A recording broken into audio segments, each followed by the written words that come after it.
Welcome to the Making a Statement podcast with HC3. I'm Tori Ventura-Rutland, Chief Growth Officer at HC3 and your podcast host. So this is our inaugural episode, so we're grateful for you guys for listening and checking in.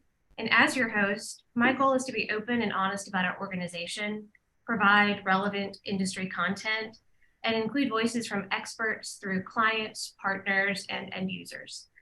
So kicking off this topic for our podcast is focusing on the gains and challenges that community bankers face when their fintech vendor goes through mergers and acquisitions. So today we're kind of bringing in an HC3 audience because in the past 2.5 years, we've actually gone through about 2 acquisitions and mergers. So my guests are Griffin McGahee, our president of HC3, and he really oversaw the acquisition of BSI, or Bank Statements Inc., and Automail and Doc. So Griffin, thank you for joining us today. And thank you. And we have Lee Long as well. She's our Chief Experience Officer, and she joins us from Bank Statements Inc., or BSI. And so we're grateful to have her on the leadership team as well as here on the podcast today. Great to be here. Thanks, Tori. Yeah. And last but not least, we have Jeremiah James. He's our Chief Product Officer, and he joined HC3 from the Automail and Doc acquisition last year. So Jeremiah, welcome. Thank you, Tori. Good to be here. So, as we kind of break into a pretty important topic, I think, for community bankers, especially when they're looking to outsource or if they're already outsourcing, things for them to be aware of. I think it'd be great just to kind of get to know our personalities since they know we've been through a lot of this. And I'm going to throw, some fun questions at you to kind of break the ice a little. So the first one is really very critical and very on point, which is, if you could be any or compete in any Olympic sport, what would it be? And I'm going to throw that to Lee. I think bobsledding seems like a lot of fun. Navigating those icy turns certainly seems tricky. I'm not sure I see it ending well, but that's the one I'd go for. I love it. Thank you. All right, Jeremiah, how about you? Definitely would be a pole vaulter and 100-meter dash. So I did track and field in high school, so I enjoyed the rush of pole vaulting and the coming out of the blocks on the 100-meter dash. I think if I tried pole vaulting, I would not get very far. You can't see me, but I'm very, very short. Maybe I think we could probably do the next podcast, and maybe we could try that, Tori. So all right, I love a challenge. Yeah, all right. We'll just need to have probably an ER on standby or something. All right, Griffin, I'm curious to hear, what's your Olympic sport? I'll probably go with basketball. That's what I played growing up. And, if you're on the U.S. basketball team, it seems like a pretty stress-free Olympics. Like you should win every game by like 20 or 30 points. And you got a whole team. It's not you out there by yourself.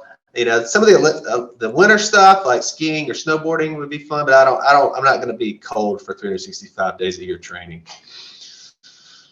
In my mind, I'm an expert snowboarder. In reality, that is not the case. But I mean, I just love how cool they are. They have their music going, and they just look like they're having the most fun. So, all right. Well, transitioning a little bit really to our industry, community banking. I've been thinking a lot about, a lot of our clients are really moving towards online account opening and sort of that, meeting their customers where they are today, which is, remote. They're not going into facilities. But I was thinking about that experience of, opening an account. And I wanted to ask you guys, do you remember, opening your first checking account and where that was? So I'll throw it back to Lee again. I opened my first checking account at a small community bank in Jackson, Alabama when I was 14, when I started my first job. And that bank has since been acquired several times, and now it's currently Cadence Bank. All right, Jeremiah, how about you? Do you remember? Yeah, I do not remember my age, but it was Malvern National Bank out of Malvern, Arkansas. And, that's where I kept my $14 or $16 that I managed to make, but they are still in operation, a very strong bank for the community. It's great to see them when I go back to my hometown. Oh, I love that. It's great to hear when banks are still around, Yeah. All right, Griffin. Yeah, mine was with City Federal in Birmingham. It was in the I remember going. It was in the Mountain Brook Village branch, and it was exciting to get those checks, even though they didn't have your name on them yet. Kind of felt like a grown up having some checks that I guess I probably just took home and put in my desk drawer, but made me feel like something to have them. But they were acquired by Regions, I think in the 90s, early 90s probably. I remember going into as first Tennessee Bank, who's now been acquired, but it was like a corner, brick building. And so that feeling of going in on the corner and walking in, and mom, of course, had to co-sign with me, but I felt like an adult. I'm putting money in and they're giving me paper. It was really, I keep going, what is my son going to experience one day? He's going to probably just hand me his phone and say, Mom, put your stuff in here so I can have an account. It's going to be a very different experience. So it's fun to think about. All right. And then because this is the Making a Statement podcast, I have to ask, do you guys receive a print or digital statement in the mail? I get. Okay. Oh, that's okay. Sorry. I get both print and digital. I like obviously to support both aspects of our business, but I think they have different purposes and I use them for those very different purposes. So I like to download them. And sometimes if I need to print them off, I want to make sure, I've got it in a file. That's great. What are you, Jeremiah? So I'm a mix of both of them. So some of the statements I receive in the mail are some of our clients. So I kind of see myself as a quality control piece to their business. And I also receive some electronic on that as well. It's a hybrid for me. Okay. Yeah, Griffin? Yeah, I'm the same thing. I mean, I'll try to, if I can double dip and get both, I always choose that. But I like to have a mix so I can see, what other FIs are doing on print and the digital experience, what it's like with different FIs. I do the same, and I also make my mom do the same, which drives her nuts because I'm on one or two of her accounts. So I'm like, I need to see both. I need to interact. So we're not saving any of our FIs any money when we all go. I apologize now to our clients. No. All right. So going into today's topic, HC3 has grown organically, but also really more importantly to our clients recently through these acquisitions. So with the addition of BSI and Automail and Doc, what do you see are the benefits our clients are going to gain from those? And Griffin, I'd like to throw this one to you first. Yeah, so maybe I'll answer this first, a little background about us. We started working with community banks in 2010. We signed our first bank, and then in 2016, we made a decision we were not going to be a generalist anymore in terms of financial documents. We wanted to specialize in community FIs. And I think what the acquisitions brought us is, it brought us more banks we work with that we can learn about the industry from, more integrations. Really important for community FIs that their vendors are integrated and able to work with each other, given all the the challenges that FIs face with, the power of the core and how much sway that has over how you've got to operate your bank, that those integrations have to work. So that was a big piece for us, was to be able to add more integrations that we could work with.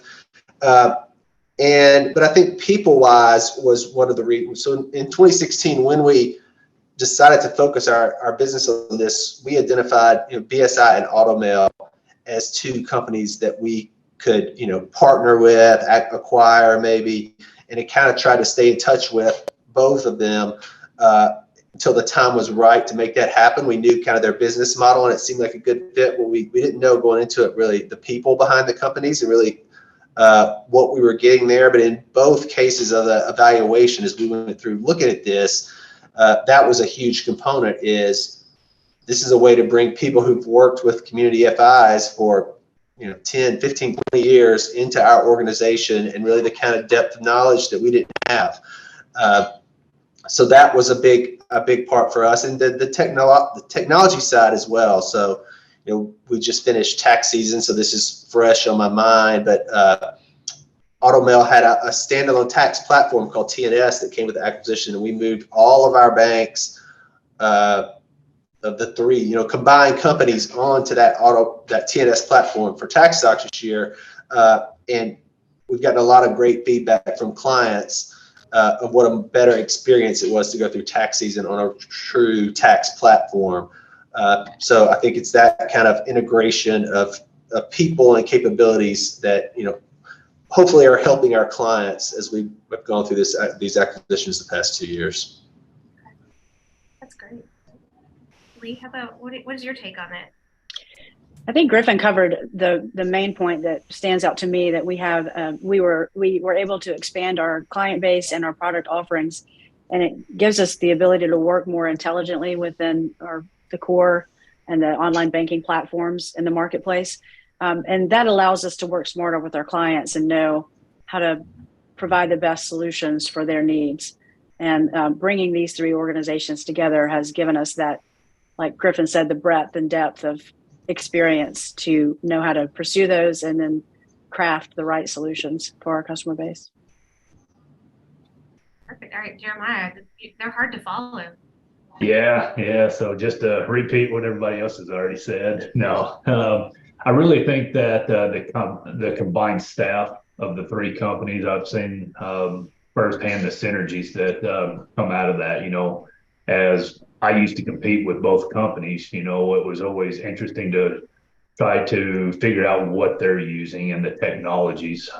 Now, all three companies being together, you can kind of see that there was multiple workflows, different types of technology, none of it wrong, and some of it that is positioned better for smaller banks, smaller community banks, and certain aspects of the technology that position us better for larger financial institutions. So it now gives us the ability to go from larger to smaller financial institutions and provide the right technology, having all three companies under the HC3 umbrella. And the employees have really made it a good experience.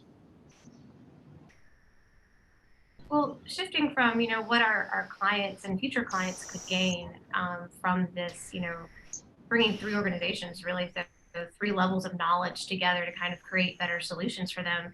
What, if any, are the challenges that maybe our clients faced or could face through these mergers? Lee, I'm going to throw this one to you first. Rapid growth like this presents opportunities and challenges for any organization. We certainly have been taking our cues from our clients and getting their feedback on their experience with us as we combine these three entities together. It's, our respective businesses were so similar that it's probably been easier for us as a whole to work through these challenges. But we also have a really strong, experienced management team that continues to, plan well thought out steps as we continue down this path. And I'm pretty excited about the future, because going into this, there are things that we didn't have as an organization at BSI, and being able to add those in from HC3 and AutoMail Doc has just been exciting, knowing that we can take these new products and services to our clients. And like I said, we get our cues from our clients, and it seems like it's going in the right direction.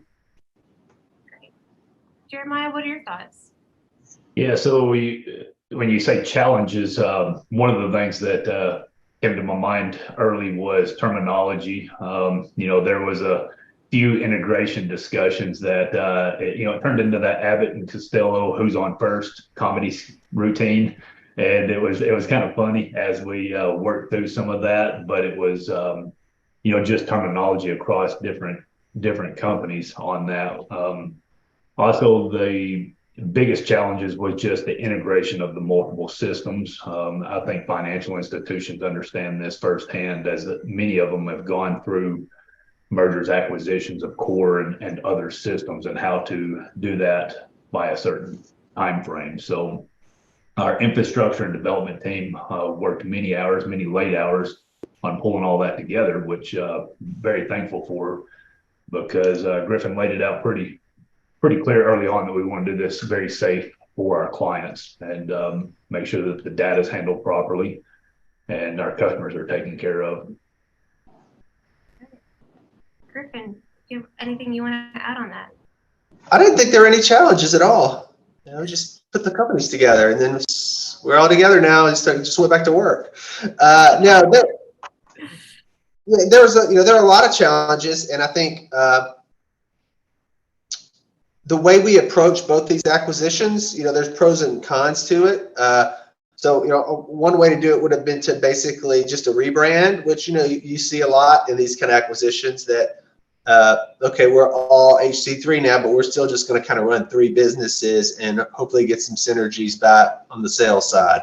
That wasn't our plan going into either one of them, as we had a pretty aggressive plan to operationally integrate in both acquisitions really as quickly as we could, safely, because I thought we're not going to see the benefits of making HC3 and the combined HC3 a better company if we're going to operate as three different businesses forever. So I think that did bring some challenges because we're trying to make operational changes to execute the work.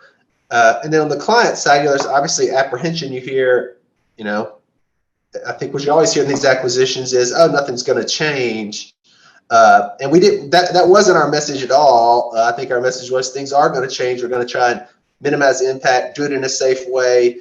And obviously things we could have done better. I think we know we missed on some communication at times because we may have gotten a little too focused on kind of getting it right operationally and not speaking enough to everybody about what we're doing and why.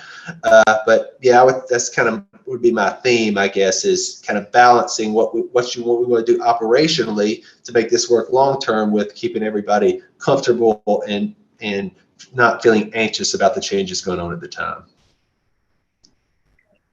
And these businesses, worked really differently, which maybe I think if other fintechs that FIs are working with are going through this, I think in a bank there is some similarity. Deposits are deposits. A lot of the stuff we did, HC3, AutoMail, and BSI was really different. Like if you saw us in the marketplace, like okay, those guys all do the same thing, but the way we got there, there's some pretty vast differences.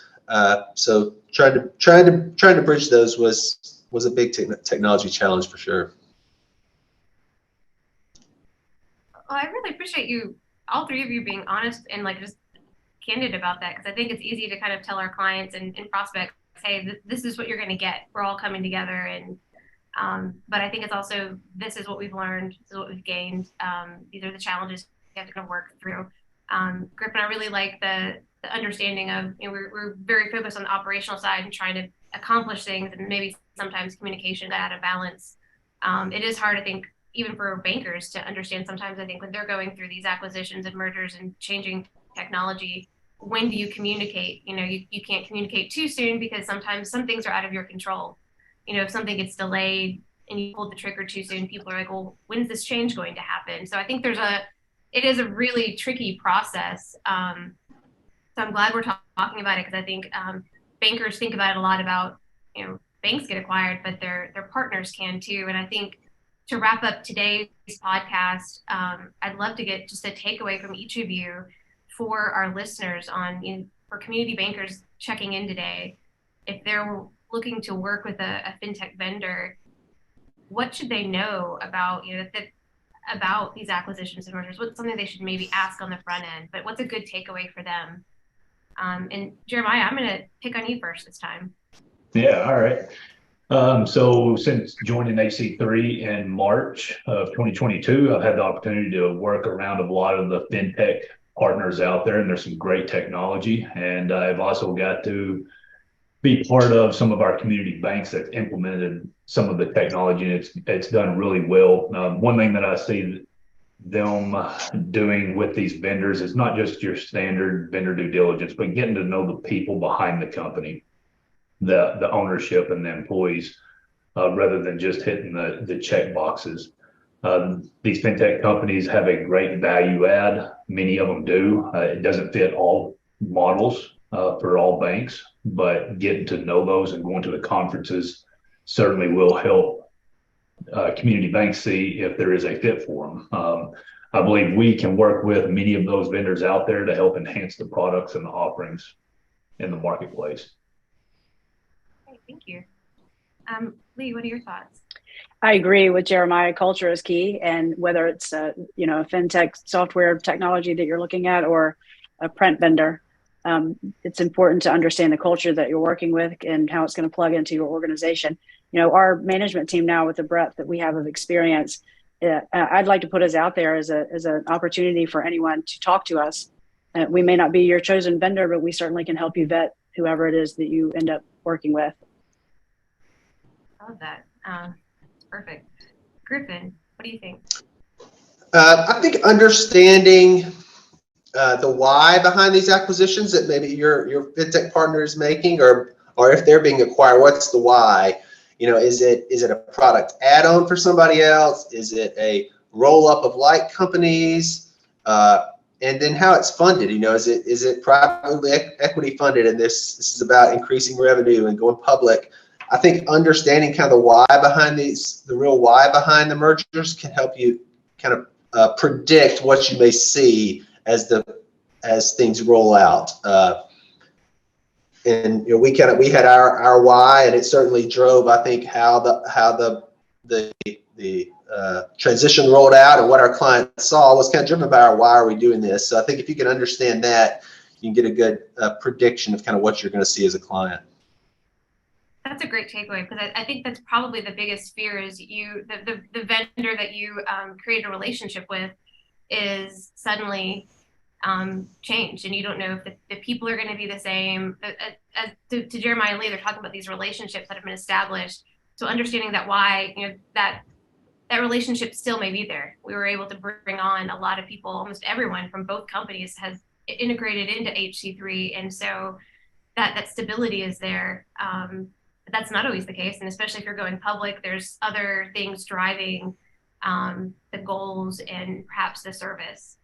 So, guys, thank you for joining our first podcast. I'm excited just to be with my leadership team on this, but you all have really been the key players in implementing. I just got to kind of watch and ride along and throw in comments here and there, but I really enjoyed both working with you all on these acquisitions, but also having on the podcast. And for our listeners, our next one will be around project management. We're going to do a series around getting ready and walking through a project implementation. So we hope you check back. We're going to definitely bring on, again, industry experts and clients. And so we'll have a broad spectrum of voices for these podcasts. All right. Thank you. Go make a great day. All right. Thanks, Tori. Thank you. Thanks, Tori.